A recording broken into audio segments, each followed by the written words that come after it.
Love marriage वाली बहू। सुबह का वक्त था और सरला जी काफी उदास चेहरा लिए हुए पार्क में बैठी हुई थी। तभी उनकी सहेली सुमन वहां पर आती है। क्या हुआ सरला जी, आज मॉर्निंग वॉक करने का इरादा नहीं है क्या? इस तरह चुपचाप क्यों बैठी हैं? आई तो थी ये सोचकर कि पार्क में जाकर थोड़ी देर पहले टहल लूंगी, लेकिन क्या करूं, मन ही नहीं कर रहा। अरे सब ठीक है, तो इतनी परेशान क्यों नजर आ रही हैं? नहीं, ऐसी तो कोई बात नहीं है, सब ठीक है। अरे भाई, अब तो आपको खुश नजर आना चाहिए। अभी कुछ महीने पहले तो बेटे की शादी हुई है, घर में नई बहू आई है, आपके चेहरे पर तो रौनक नजर आनी चाहिए। अरे छोड़ो भी, आजकल की बहुओं के बारे में क्या बताऊं आपको। क्यों, क्या हुआ बहन जी, कोई परेशानी है क्या? कुछ किया क्या बहू रानी ने? अरे भाई, अभी तो शादी को 6 महीने हुए हैं। अब आपसे क्या छुपाना, आप तो जानती हैं मेरे बेटे ने लव मैरिज की है और मुझे ना इन लव मैरिज वाले बहुओं पर बिल्कुल भरोसा नहीं। ना जाने कब मेरे बेटे के कान भर दे।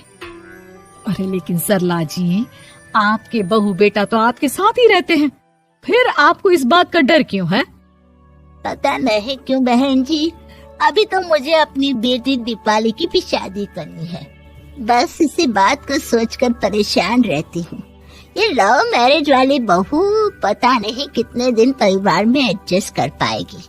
कल को अगर बेटे को लेकर दूसरी जगह चले गई तो क्या होगा? अरे हाँ, याद आया, दीपाली तो दिल्ली में नौकरी करती है ना? हाँ, बहुत अच्छी नौकरी लगी है उसकी। और आप किसी से कहना मत, अपने ऑफिस में साथ में काम करने वाला कोई लड़का उसे बहुत पसंद है, बता रही थी मुझे। लेकिन अभी तो आप कह रही थी कि आपको लव मैरिज और इन सब में भरोसा नहीं है। अरे तो क्या हुआ, जहाँ बेटी खुश रहे वहीं मैं खुश हूँ। और वैसे भी बेटी को तो दूसरे घर जाना है, वो लोग जाने और उनकी बहू जाने, मुझे तो बस अपनी बेटी का ब्याह करना है। अच्छा, ठीक है, जैसी आपकी मर्जी। लेकिन मुझे लगता है कि आप अपनी बहू के लिए कुछ ज्यादा ही सोच रही हैं। क्या पता वो वैसी ना हो जैसी आप समझ रही हो। सरला जी अपनी जगह से उठते हुए कहती है, अब ये तो भगवान जाने, बस मेरी बेटी दीपाली की शादी उसकी पसंद से हो जाए तो मैं गंगा नहा लूं। चलिए, बहुत देर हो गई है, मैं भी अब घर जाती हूँ। अच्छा, ठीक है, मैं भी चलती हूँ। अगले दिन जब सरला जी अपने घर पर बैठकर चाय की चुस्कियां ले रही थी, तभी उनकी बहू वहाँ पर आती है। मम्मी जी, मैंने एक जगह नौकरी के लिए अप्लाई किया था और वहाँ से सब कुछ पॉजिटिव आया है। मैं भी नौकरी करना चाहती हूँ ताकि घर के खर्चों में थोड़ा हाथ बटा सकूं। अरे बहू, तुम्हें नौकरी करने की क्या जरूरत है? मेरा बेटा अच्छा खासा कमाता है, क्या तुम्हें किसी बात की कोई कमी है? तभी सरला जी का बेटा वहाँ पर आता है। नहीं माँ, उसे किसी बात की कमी नहीं है, लेकिन वो इतनी पढ़ी लिखी है और अगर नौकरी करना चाहती है तो हमें उसे नौकरी करने देना चाहिए। कुछ पैसे घर में आएंगे, हम सबकी मदद हो जाएगी। तुम तो ऐसे कह रहे हो बेटा जैसे ये घर तुम्हारी पत्नी की कमाई पर ही चलता है। अरे नहीं मम्मी जी, इनके कहने का ये मतलब नहीं है, बस मेरी ही नौकरी करने की इच्छा थी, इसलिए आपकी परमिशन चाहते हैं। अब भाई, मेरा बेटा तुम्हें लव मैरिज करके घर में लाया है, मैं तुम्हें कुछ कैसे कह सकती हूँ? जो मर्जी आए करो। सरला जी का बेटा और बहू वहाँ से चले जाते हैं। अब उनकी बहू नौकरी करना शुरू कर देती है। कुछ ही दिन बाद सरला जी की बेटी दिल्ली से अपने घर आती है और अपनी माँ से कहती है, माँ, मैंने आपको बताया था ना, मुझे अपने ऑफिस में साथ काम करने वाले एक लड़के से बहुत प्यार है, मैं उससे शादी करना चाहती हूँ माँ।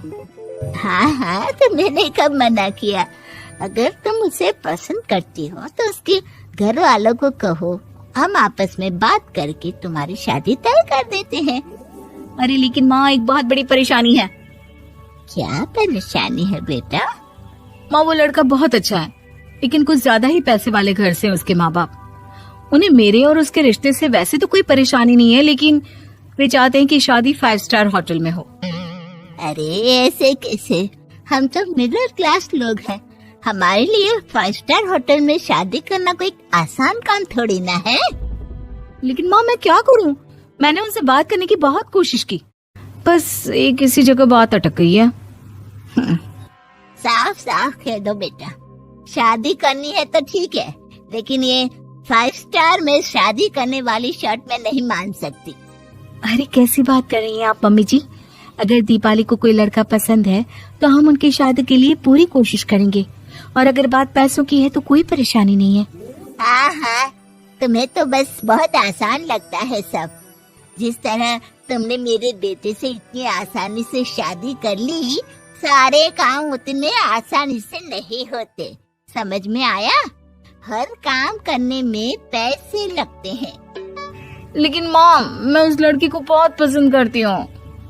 सही बात है बेटा, लेकिन तुम उस लड़के से साफ साफ कह दो, अगर उसे तुमसे शादी करनी है तो अपने घर वालों को मनाए।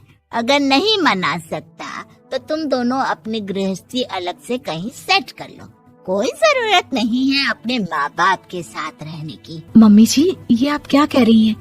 मैं भी तो आपकी बेटी के साथ लव मैरिज करके आई हूँ। अगर मैंने भी ऐसा ही किया होता तो? अब तो मुझे उल्टा जवाब देने लगी।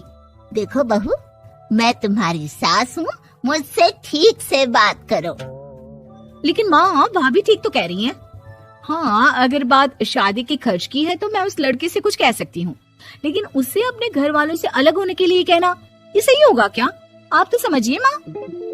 और वैसे भी मम्मी जी, मैंने कुछ महीने पहले जॉब करना शुरू कर दिया था और अपनी पूरी सैलरी बचा कर रखी है। आप चिंता मत कीजिए, मैं दीपाली की शादी में कोई कमी नहीं होने दूंगी। तुम अपनी सारी तनख्वाह मुझे मेरी बेटी की शादी का खर्च करने के लिए दे दोगी?